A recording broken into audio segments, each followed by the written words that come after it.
नमस्कार, स्वागत है आपका डॉक्टर साहिब में और मैं हूं आपके साथ सौम्या राठी। इस वक्त मेरे साथ बैठे हैं डॉक्टर अविनाश चंद्रा, जो कि बिहार के सबसे जाने माने फिजिशियंस में से एक है। डॉक्टर साहब को आप पहले भी हमारे चैनल पर देख चुके हैं।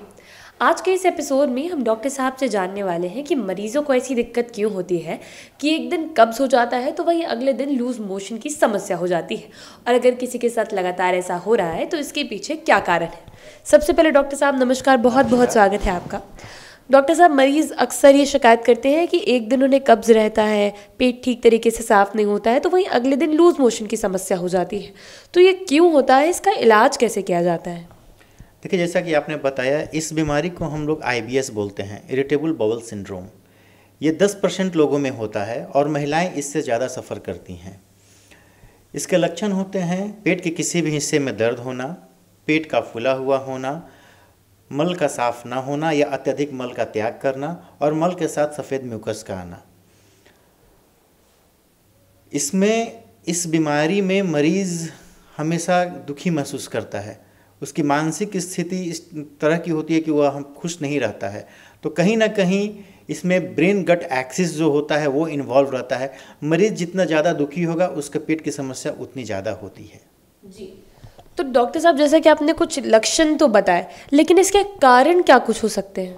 जैसा कि मैंने आपको बताया कि ब्रेन गट एक्सिस का अल्टर होना ही इसका एक प्रमुख कारण होता है, और मरीज़ का अधिक चिंतन करना, मरीज़ का अधिक उदास रहना इस बारे में एक बहुत बड़ा इम्पॉर्टेंट रोल प्ले करता है। जी डॉक्टर साहब, अगर कोई मरीज इसे लेकर लापरवाही करते हैं, यानी कि डॉक्टर से सही वक्त पर कंसल्टेंसी नहीं लेते हैं, तो फिर ये कितना घातक परिणाम दे सकता है?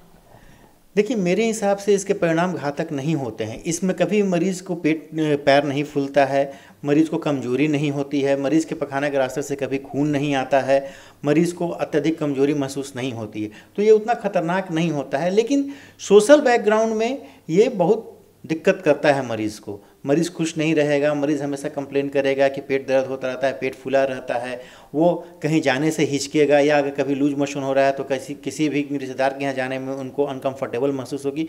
तो एक सोशल बैकग्राउंड के प्रोस्पेक्ट में ये घातक रहता है, लेकिन मरीज़ के ज़िंदगी को नुकसान नहीं पहुँचाता है। जी डॉक्टर साहब, जैसा कि आपने बताया कि मरीज़ की ज़िंदगी को उतना नुकसान नहीं पहुंचाता, और आजकल की जो बिजी लाइफस्टाइल है, लोग अक्सर अपने हेल्थ को काफ़ी अवॉइड करते हैं।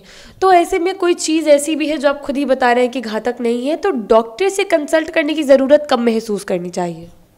देखिए, जब मरीज़ को कॉन्स्टिपेशन रहेगा या मरीज़ को बार बार लूज मोशन होगा तो आपको तो डॉक्टर के पास जाना ही पड़ेगा। अगर आप बार बार लूज मोशन के शिकार हो रहे हैं तो कहीं ना कहीं आपको लगेगा कि ऐसा ना हो कि मेरा वज़न कम हो रहा हो, या फिर अगर आपको कॉन्स्टिपेशन हो रहा है तो आप कोई भी चीज़ अच्छे से नहीं खाएंगे, भूख नहीं लगेगी, पेट फूला फूला महसूस करेंगे, तो आप डॉक्टर से मिलेंगे ही मिलेंगे। और इसकी इलाज होती है, इसका इलाज कराना चाहिए, मरीज़ को इसे नज़रअंदाज नहीं करना चाहिए। जी डॉक्टर साहब, अगला सवाल अब इलाज से ही जुड़ा करना चाहूँगी कि जब मरीज़ ये समस्या लेकर आते हैं तो उनका इलाज किस तरीके से किया जाता है?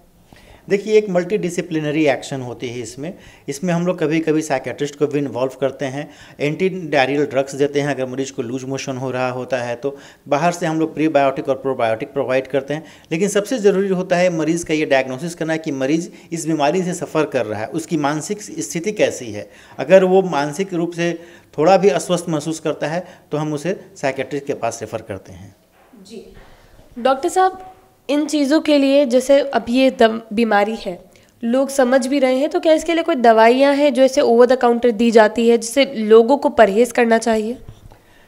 ओवर द काउंटर मेडिसिन कभी नहीं लेना चाहिए। आप हमेशा अपने चिकित्सक के परामर्श के अनुसार ही दवा लें। जैसा कि मैंने आपको बताया, अगर मरीज़ को डायरिया है तो हम लोग एंटी डायरियल ड्रग देते हैं, मरीज़ को कॉन्स्टिपेशन है तो हम लोग आंत का मूवमेंट बढ़ाने वाली दवाइयाँ देते हैं, जिसको हम लोग प्रोकाइनेटिक ड्रग्स बोलते हैं, सर्टेन प्रोबायोटिक्स एंड प्रीबायोटिक्स देते हैं। और अगर हम डिसाइड करते हैं कि कब इसे साइकेट्रिक ट्रीटमेंट की ज़रूरत है तो हम उसे साइकेट्रिस्ट के पास भी रेफ़र करते हैं। जी, उम्मीद करती हूँ कि डॉक्टर साहब ने जो सारी बातें समझाई हैं, आपने उन्हें ठीक तरीके से सुना होगा और समझा भी होगा। इसी के साथ बहुत जल्द मुलाकात होगी डॉक्टर साहब की अगले एपिसोड में।